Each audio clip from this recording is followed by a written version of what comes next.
Hello, this is for Joel at Ignite Automotive. This is your LS430 2000 to 2003. This is an automatic version, and as per requested, we've wired up all your shifter and everything as well as part of the whole entire harness. So you just have to plug it in like that over there. Okay, so first things first, obviously it's all completely brand new built, so it actually brings the ECU and everything inside the vehicle rather than being in the engine bay like it is standard. So what we're going to do first of all is we're going to go through the whole harness and tell you where everything goes and how it connects in. But before we do that, we're just going to cut over to what it looks like underneath so you can see how it's all been built underneath all the heat shrink here. So we'll do that now and be back in a second.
Okay, that's all done. Right, so that's what it looks like underneath there. So you can see it's all been nicely built for you there.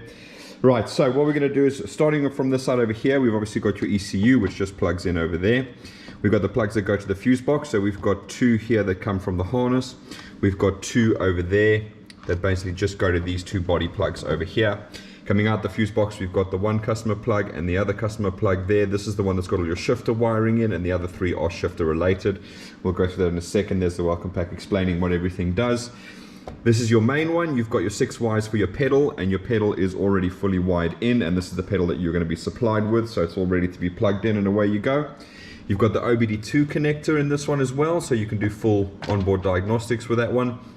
And then we got all the other wires over here that you need to connect. So what we're going to do is we're quickly going to go through those so that you have some reference if you just want to watch the video and get it up and running and started. So the main ones are, I've taken them out now, but you've got two red 14 gauge wires. That's permanent 12 volt supply, so just take that permanently 12 volts. You've got your grey wire here, which is your 12 volts for your fuel pump. It is relayed in the system. So you can see obviously I've connected my fuel pump up to the grey wire that would normally be in there, and I've connected our power supply to the two that are going to be in there. Now moving along from there, you'll see we've got the second pin, which is a yellow red. All right, yellow red over there, that is your check engine light. So we've got it hooked up to our little dash here so we can actually see the check engine light come on. The LED inside the fuse box is also a check engine light, so again that will come on as soon as you activate it.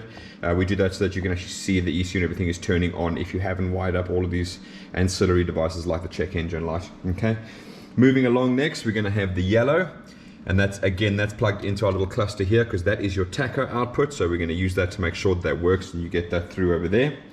Then we've got the white and blue, so this is your brake switch. So the Toyota normally has like a 4-wire brake switch. We take care of that with a relay in the fuse box, so all you got to do is supply 12 volts when the brakes are pressed for that one over there. It not only does the signals for the ECU in your case, we've also wired it into your shifter because your shifter won't come out of park unless the brakes are pressed. So I'm going to move the shifter back into park now because we're going to test all of that. So just bear with me. Right, so that's back in park now. Right, moving on, then we've got pink and blue. So pink and blue over here, I've got connected to an LED, and that's to do the check engine light. So again, the LED will light up when the ignition's on, and it'll go off when it's running to show that the alternator's charging and everything is working as it should. Then we've got the orange. Now the orange is unique to your one because that's just the side lights for the shifter. So because we've done all the wiring there, you need a side light feed so the lights light up over there. So that's what the orange is for, and that goes straight out and straight to the shifter. Okay. Moving on, then we've got yellow black. So that's yellow black over there. That's the other one connected to an LED. You'll see it's actually lit up now because obviously the oil pressure switch is providing an earth, and that's a permanent 12 volts coming in there. But yeah, that provides an earth from the oil pressure switch, and again it's for your dash, so you can just add it in there. Okay. Next up we have got black and red. So black and red is going to be our ignition 12 volts, so nice and simple, just from the key barrel. Make sure you don't put accessory on there, because if you put accessory on there, when you go to crank it, obviously accessory loses power, ignition doesn't. So if you go to crank it, you'll lose power to the whole system. ECU will switch off and you ain't going to start. All right, next one, black and yellow. So that's black and yellow over there. It's just because we're going to use it now. That is a start signal. So again, really straightforward 12 volt start signal. You can take it straight from the key barrel if you want. All right, and lastly we've got yellow green, which is that one down here. Now yellow green is for a temperature wire that we put into the harness, which I'm going to go through in a minute as we go through the whole harness over there. So again, it's just so that you can use your own temperature sensor. If you want to put your own gauge, we just put all the wires in there for you, so you don't have to run separate wires yourself. Okay, so that's the main big 21 pin plug over there. So that's that one over there. I'm just going to move that out the way. Now the other plug is obviously majorly taken up by the shifter itself. So you'll see down here from 4 all the way to 11, it just says shifter, because obviously you don't need to actually connect anything, you just got to plug it in. But the other ones you do have, you're going to have a red-blue one in there. That's for your cruise control switch. So you can use a Toyota or Lexus cruise control switch, the one that goes in the stalk, and then you can activate and use the cruise control. The red-yellow is your reverse, so that's going to give you your supply for your reverse lights, which you're obviously going to need. And lastly, your yellow one, which is your kickdown switch, so that you're just going to run through the kickdown switch and basically gets a ground through the kickdown switch, and the rest are all for the shifter. So we'll get rid of that. I'll throw them in the pack, but you've got a full welcome pack showing you the fuse box, what all the fuses and relays are. You'll get that via messenger. I'll send that to you for that one. Okay, so that's all that side there, really nice and simple, bolted in the car, job done. Coming up along here, then you've got your grommet. Now what we have done is I haven't shrunk this down on your grommet yet, so that you have the ability to move this as and where it feels most appropriate in the vehicle, and then you can shrink that down. If I shrink it down, I'm limiting you to exactly where they can go. Coming up along here, you've got a nice molded T-piece over here, and it's going to split off into its 2 sections over there. So what I'm going to do is I'm going to go around this side quickly. So coming out here, you've obviously got injector 7 and ignition 7. Coming down here, you've got a breakout. Now usually this would be up here, so you can actually then use a P-clamp. Sorry, I'm going to try and hold it in place. You can use a P-clamp on these bolts here on the inlet manifold, and then obviously this will just be held up like that. But anyway, so this breakout point here, you've got injector 5 and ignition 5. You've got your VVL cam sensors. Remember, this is the left bank this side. Then you've got injector 3 and coil 3. Moving down to the front here, and again, this is designed to be clamped down on that bolt over there. So once you come here, it's going to break out. You're going to have injector 1, you're going to have coil 1, you're going to have the oil control valve for the left bank, you're going to have your TPS for your throttle body, and you're going to have your front cam sensor over there. Coming down here, you'll see there's little holes there and there. There should be some plastic clips, and you clip that around there. Then it's going to come through, go through this hole over here. Then you're going to have your oil and your crank again carry on down through this hole, and they're going to come out here. So there's your crank, and there's your oil pressure switch. So this is exactly the setup you should have. This is an LS430 engine. And then what we do is we take the lambda wire down here. It usually comes out the back there, but I always tend to find it's so close to the exhaust and gets super hot. So we've moved it down over here so that it's much more user friendly, and you can just plug it in there and it can hold onto the side of the block there. All right, so that's this side of the setup. So we're going to quickly scoot around the other side, and we're going to go over here. So you've got coming out here now, you've got 2 earthing points there. So they're going to bolt into this bolt over here. So you see you've got 1, 2, 3 bolts over there. So just use this one for these 2. Coming out there, you've got your sub harness. So obviously that runs underneath the V-bank, and if you wait till the end, I've got the photos of what it looks like inside the actual section there. Okay, and then in your case, because you're auto, there's your entire gearbox harness. All right, so there's your solenoid, there's your selector. We've got on there for testing, so we can make sure the gear indication is correct. You've got your output speed sensor at the end, you've got your input speed sensor on this side. So if you've got the gearbox in front of you here, obviously selectors this side, input speed sensors that side. Then that other harness, the solenoid, runs down the side runs down that side, and then you've got your solenoid and you've got your output speed sensor right at the end there. Okay, so that's how that all goes along there. Coming further along now, you've got another grounding point here. These are for the coils on this side, so we make it nice and short so the coils don't have to ground too far. And then coming along here, we've got our first breakout over there. Here we're going to have injector 8 and coil 8, and in your case the ACIS. Now as you said, your ACIS harness underneath is actually broken, so we have built you a brand new one. So there's your new connector on there. We've got a new connector underneath there as well. So just remember to replace that before you put the intake back on again, once you've put all the sub harness and the starter harness and everything on. Alright, coming along here again, P-clamp it over to there. You're going to have your second breakout on this side, and then you're going to have that's injector 6 and coil 6. You're going to have VVR cam sensor. You're going to have injector 4 and coil 4. And then it's going to move along here towards the front. At the front here, you're going to break out for injector 2 and coil 2. You're also going to break out for your coolant temp sensor, which lives down here. This is that temp wire I was talking about if you want to fit an aftermarket temp sensor to work for a different gauge. And you can see down inside there, there's actually a bolt that you can remove, and you can fit a coolant temp sensor in there and use that wire for that one. All right, we've got your drive-by-wire motor coming out here, so that plugs straight into there.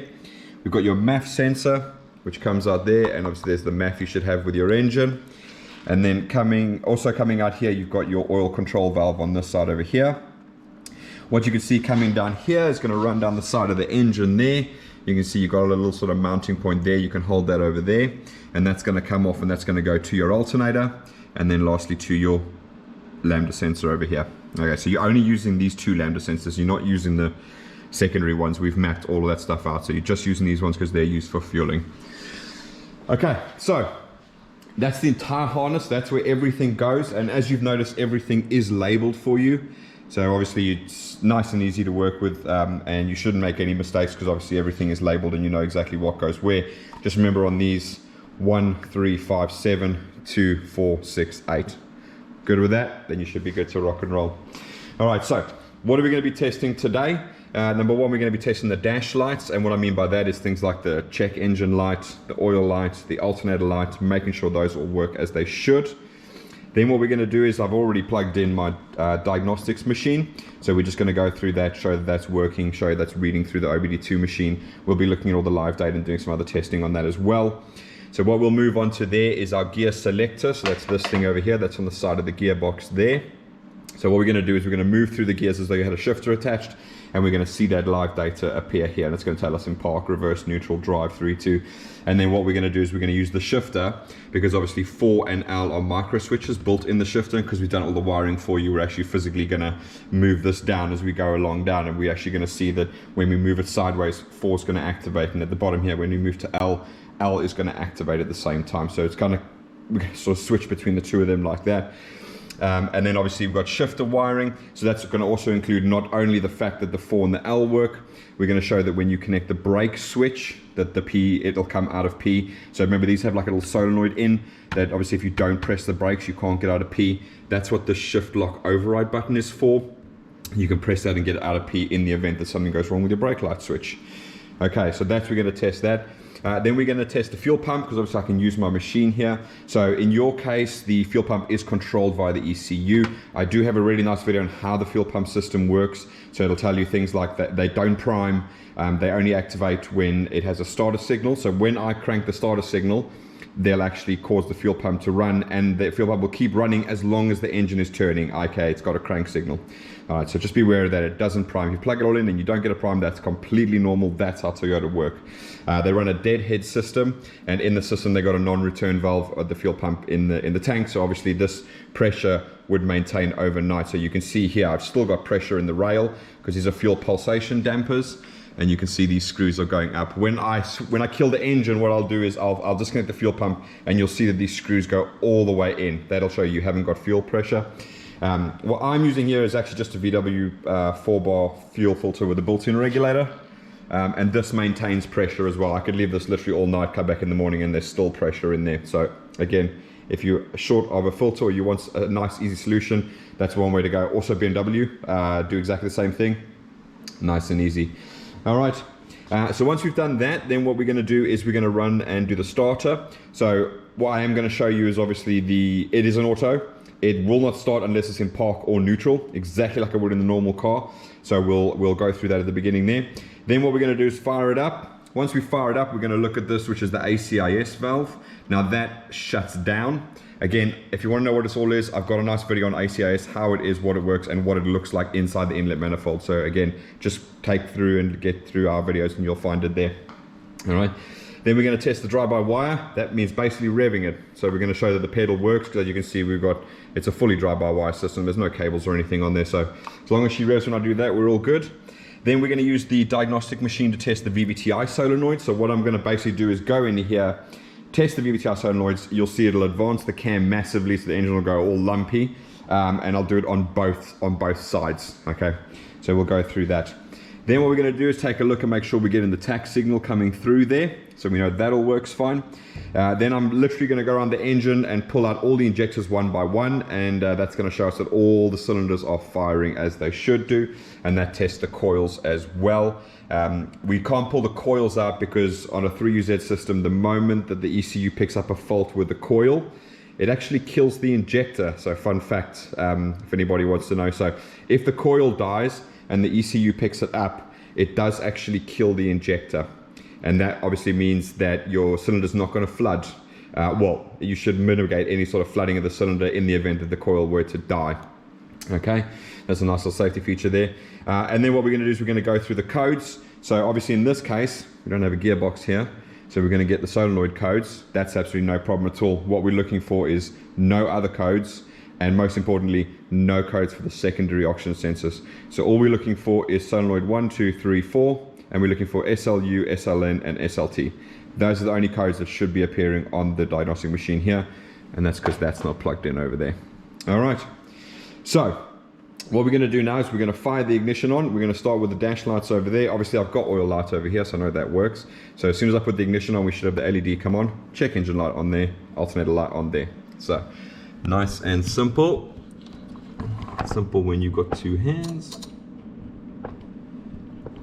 Okay, you can hear the relays clicking there. So now, let's put the light away there. We've got our second light on for our alternator. We've got our check engine light.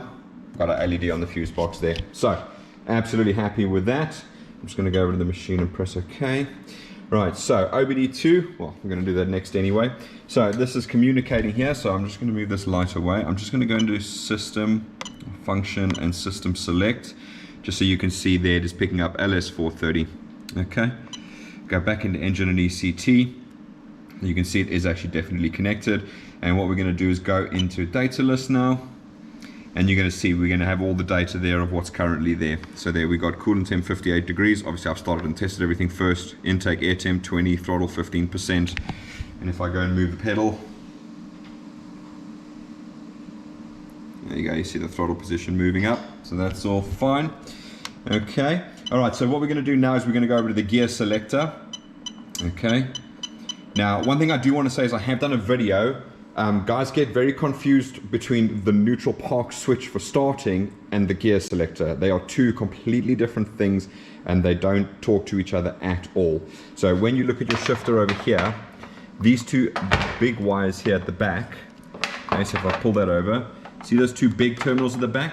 That's your neutral start switch. One is ground and the other one goes into the fuse box and it provides the ground for the starter relay.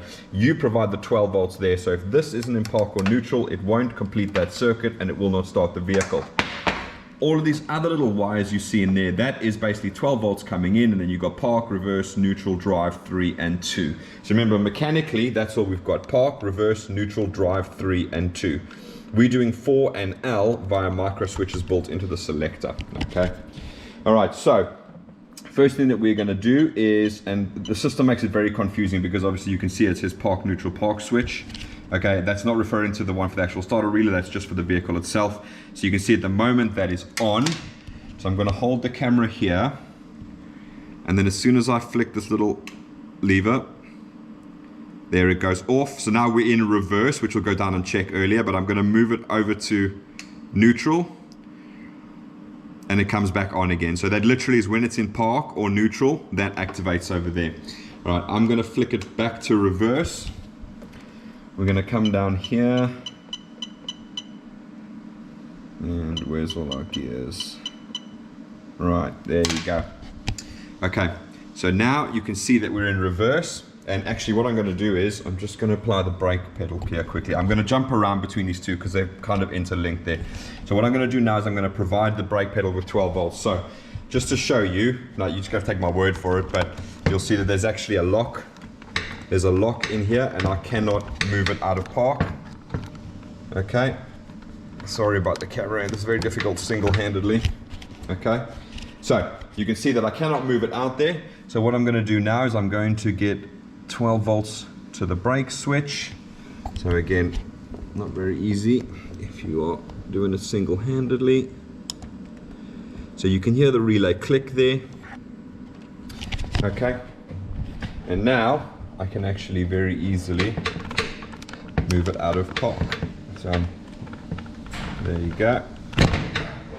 Sorry, the little ribbon inside here is a little bit thing. I did pull it off and try and fix it a bit there. Okay, so what we're going to do is let's imitate as we go down. Okay, so now I've got the shifter in reverse. I've got that little mechanism there in reverse, and you can see we've got reverse as being on over there. Okay, now we're going to move to, that would be neutral. All right, and after neutral we're going to have drive. So we're just going to move the shifter down to drive. Okay, so that we haven't put it sideways yet, that's still in drive. So now you see we've got drive. Okay, you can see 4 is off, and if I just move the shifter to the side, you'll see now we've got drive and 4 being on. Obviously drive has to be on because mechanically you haven't moved the shifter, it's still getting 12 volts from the selector over there. Okay, so now what we're going to do is we're going to move it over to 3, and we're going to move this over 1 click to 3, and then you'll see 3 is now on. Okay, and then what I'm going to do is I'm just going to move this down to second, so you can hear the little click there, and then you're moving the shifter down into second. Obviously we're not putting it sideways yet, so it's working against the table here, but you see now we've got second on, flick the shifter to the side, and now we've got low on as well as second. If I flick it back, you'll see that low turns off.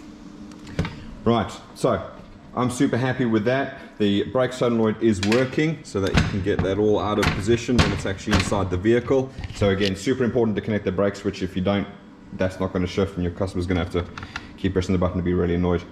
Right, okay. So what we're going to do now is I'm just going to demonstrate that the vehicle will not start unless it's in park or neutral, which is a safety feature in every auto. Okay. So at the moment, we're obviously in second. I haven't touched it, so I've left it there.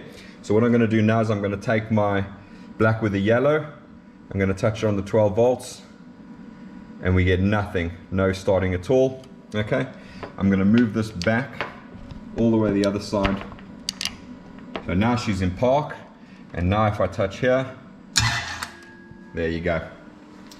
Okay, so park neutral park switch works exactly as I want it to, so that's absolutely fine. So she will not start unless she's in park or neutral. So what we're going to do next is we're going to fire her up. Once we fire her up, I'm going to quickly cut over to the valve over there. So what we're looking for is this valve is going to shoot all the way down. That indicates the ACIS is working. All right, we're going to quickly rev the engine. So it's going to be very loud. She's got no exhaust on it. It's going to be very loud. So I'm going to run through this again just so you know exactly what we're doing, and I'm just going to roll through it as she fires up. So we're going to do starter, make sure she cranks. ACIS, make sure that valve goes down. Drive by wire, we're just going to rev the pedal there. Okay. VVT-i solenoids, we're going to move over to here and we're going to do an active test on that. It's going to cause the engine to run really lumpy, so you're going to hear the change in note in the engine when I do that. Tach, so we'll move over to here to look at the tach signal coming through over there. And then we'll run around pulling off all the injectors, and you'll actually hear the misfiring of each cylinder as I go along. And then last but not least, we'll run back over here, check out the codes, make sure we've only got those 7 related to that being unplugged, and we haven't got any for secondary lambdas or anything like that. Okay, so she's ready to start. So in 3, 2, 1, here we go.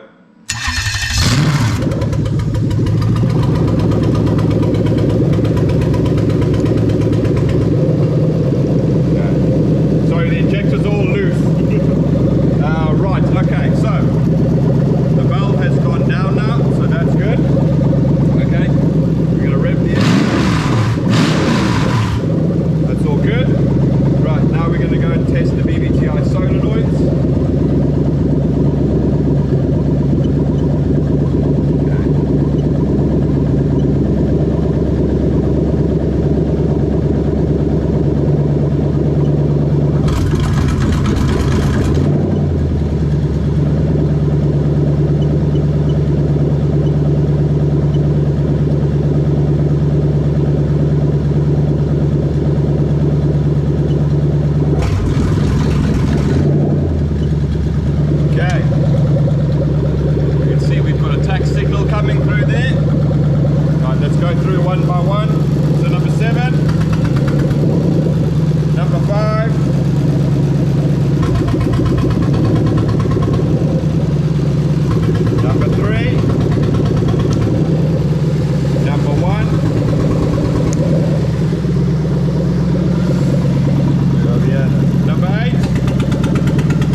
there isn't.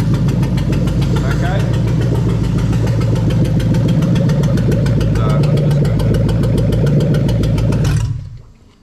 to... All right, just going to start her up again. So we can see the fuel pressure go down. Okay, so that's all the injectors done. Before I start her up again, just to show you what happens with the fuel pulsation dampeners, we're just going to come into DTCs.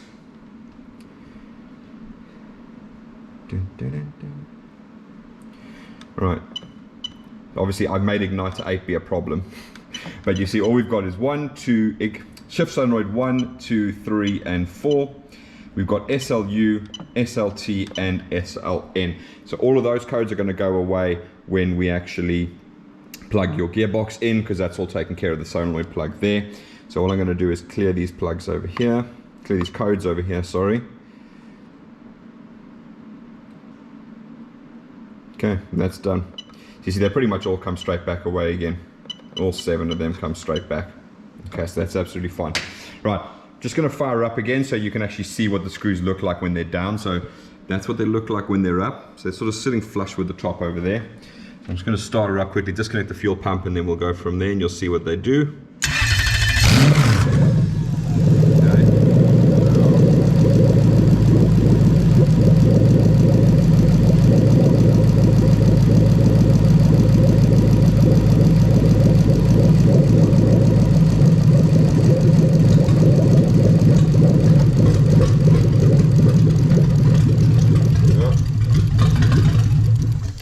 Tries. Right, so you can see now the screw has gone literally completely in. So these are incredibly useful if you can check that you've got fuel pressure. If the screws go up, happy days, you've got fuel pressure. If they're not going up, you haven't got fuel pressure. All right, so I think we've been through everything. You're going to get the welcome pack to tell you how to connect all of these sections up over there.